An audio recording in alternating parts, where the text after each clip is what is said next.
maioria dos desenvolvedores está usando IA para codar do jeito mais fraco possível.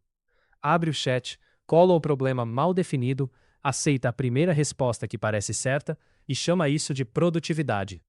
O ganho real não vem de usar IA. Vem de saber quando ela deve planejar, quando deve só executar e quando você precisa parar e tomar a decisão técnica. Vou ser direto sobre onde a IA generativa entrega de verdade e onde ela cobra a conta. Ela é boa em explicar código que você não conhece, gerar boilerplate, escrever testes, sugerir refatorações locais e implementar tarefa que já está bem especificada. Nesses casos, ela economiza horas.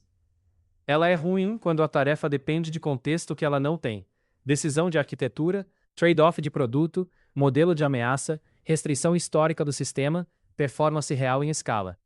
Aqui ela não erra a sintaxe, ela erra a decisão. E tem um detalhe que muda tudo. Mesmo onde ela é ruim para decidir, ela continua útil para pensar.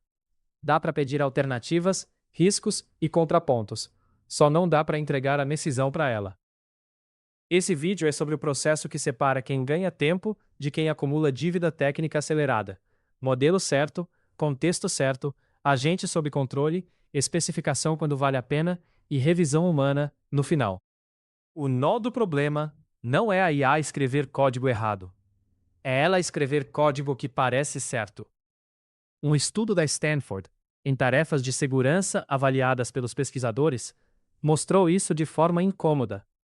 Desenvolvedores apoiados por IA introduziram mais falhas de segurança e ficaram mais confiantes de que o código estava seguro. Menos seguro, mais confiança. Essa é a combinação perigosa. O nome disso é Automation Bias. Quando o código vem formatado, legível, com nome de variável bonito, o seu cérebro baixa a guarda. Você pode revisar menos do que revisaria o código de um colega júnior. E a IA não te entrega automaticamente o código mais seguro. Ela tende a entregar o caminho mais provável estatisticamente, o happy path. Ela não infere o modelo de ameaça do seu sistema, porque ela não conhece o seu sistema. Um exemplo concreto. Você pede uma consulta ao banco, ela devolve uma query concatenando string direto no input do usuário. A lógica funciona, o dado volta certo, o teste passa. Você aprova. Acabou de aceitar um SQL injection porque o código estava bonito. Se o seu fluxo com IA termina quando o código compila, você não terceirizou o trabalho. Você terceirizou a decisão técnica e ficou com o risco inteiro de produção. Vamos para a parte técnica, que é onde a maioria pula a etapa. Primeira coisa, modelo. Não existe o melhor modelo. Existe o modelo certo para a tarefa. Pensa em dois tipos. Modelos de raciocínio, que gastam mais tempo e mais token pensando antes de responder. E modelos rápidos, baratos, de baixa latência. Benchmarks de planejamento como o PlanBench mostram que tarefas com dependências, mudanças de estado e raciocínio sobre ações são mais difíceis para LLMs. Na prática, isso favorece usar modelos mais fortes ou mais tempo de raciocínio quando você está desenhando a solução, decompondo o problema e analisando o trade-off. Mas botar esse tipo de modelo para fazer autocomplete linha a linha é desperdício de tempo e de dinheiro. Para martelar o código de uma tarefa que já está bem definida, o modelo rápido muitas vezes resolve. A engrenagem pesada ajuda a desenhar o software. A engrenagem leve executa. Isso leva ao segundo ponto: separar planejamento de execução. Você pode usar um modelo mais forte para criar o plano ou a especificação, e um modelo mais barato para executar partes delimitadas daquele plano. Pode reduzir custo sem perder controle, desde que o risco da tarefa permita. Terceiro ponto, e talvez o mais importante, o prompt. Esquece prompt mágico, esquece super prompt de guru. Um bom prompt é uma boa especificação técnica. Objetivo, contexto, restrição, exemplo de entrada e saída, critério de aceitação e o que não deve ser alterado. A documentação da OpenAI e o Prompting Guide apontam nessa direção. Quanto mais você explicita contexto e limite, menos o modelo dispersa. Prompt vago gera resposta plausível. Prompt que é especificação gera resposta utilizável. Não é truque de sintaxe, É engenharia de requisitos na era da linguagem natural. Agora, o que acontece quando você sai do chat e começa a dar autonomia para IA? Aqui o risco muda de categoria. Agente, skill ou plugin com permissão para executar comando, ler arquivo ou alterar código não é só automação. A WASP tem isso catalogado como uma vulnerabilidade séria, chamada Excessive Agency. Dar funcionalidade, permissão ou autonomia além do necessário para um sistema baseado em LLM. Por quê? Porque um agente lê texto e age. E esse texto pode vir de qualquer lugar. Um ticket no Gira, um e-mail, um repositório de terceiro com instrução embutida. Guias como a OWASP descrevem esse tipo de risco. Se um agente tem permissão excessiva, prompt injection indireto pode induzir ação destrutiva, vazamento de dados ou comando fora do escopo.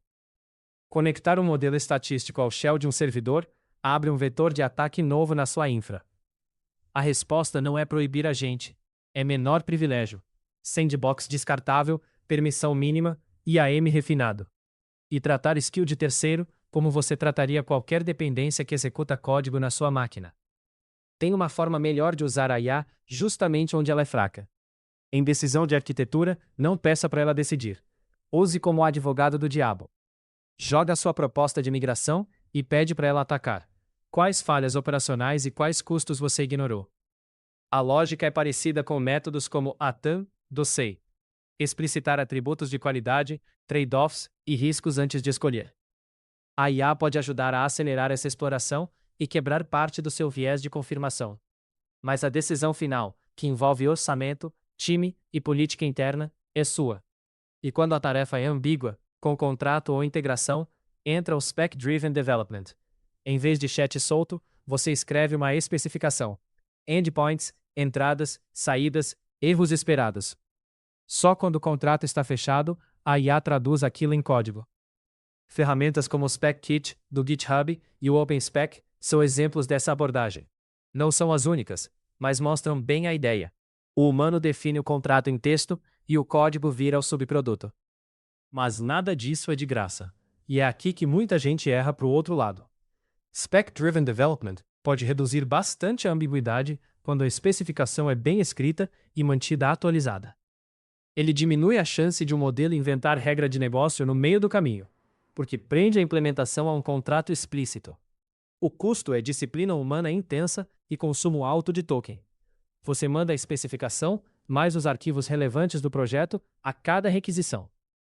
Isso cansa e sai caro. E spec desatualizada também vira risco, porque a IA passa a executar uma intenção antiga com confiança. Então SDD não é para tudo. Renomear variável, corrigir typo, protótipo descartável em fase de exploração, aplicar especificação formal ali só te deixa mais lento. É como exigir documento de requisitos para trocar a cor de um botão. A mesma lógica vale para o modelo de raciocínio. Ele pode reduzir erro semântico em tarefa complexa, mas costuma ser mais caro e mais lento por inferência. Incompatível com autocomplete em tempo real. O trade-off central é esse. Estrutura custa tempo e token agora, mas pode economizar retrabalho e incidente depois. A pergunta certa não é qual a ferramenta mais avançada, é quanto de ambiguidade e risco essa tarefa tem. Tarefa de baixo risco e baixa ambiguidade, chat direto com modelo rápido resolve. Tarefa de alto risco com contrato ou integração, pede especificação, modelo forte para planejar e revisão pesada. Você calibra o processo pela tarefa. E aí chega a etapa que ninguém pode delegar: a revisão. Revisar código de IA não é conferir formatação. Muitas vezes, a IA entrega código sintaticamente correto. O que ela erra é o que não aparece no momento da escrita. Revisão de código gerado por IA é adversarial.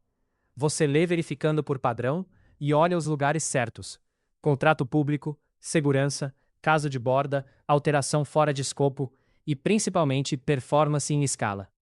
O exemplo clássico: a IA te entrega um método que passa em todos os testes, bem escrito, 50 linhas.